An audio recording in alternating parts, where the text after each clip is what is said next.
It's of a seminary education, in my estimation, is that we become better listeners and practitioners of the discipline of preaching.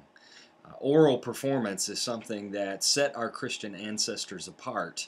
It's what made us special, that we committed the Word of God to an oral presentation that was meant to move the hearts of men.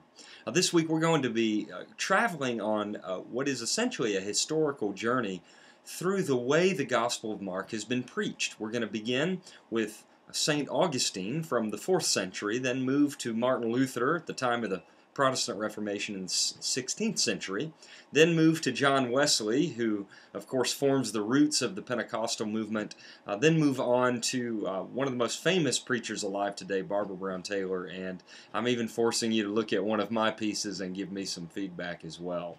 So what I want you to look for in each of these sermons is really the axe that each preacher is grinding. We preachers, we all bring our own baggage, our own set of lenses and biases to every sermon and to every text. And it's a fascinating exercise to see the way that the particular concerns of the Christian community in any given era inform preaching. And you're going to see that dynamic in these examples.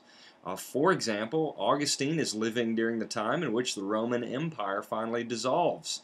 Therefore, his take on the apocalyptic words of Jesus in Mark 13 is tinged by that. It's very clear that Martin Luther is reading all of his Reformation values into the text.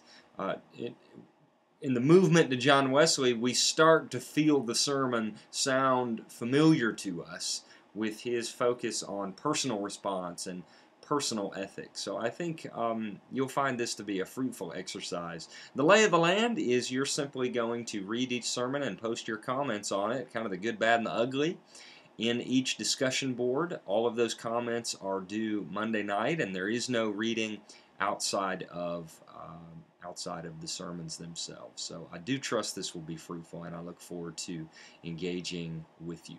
Have a great week, and God bless.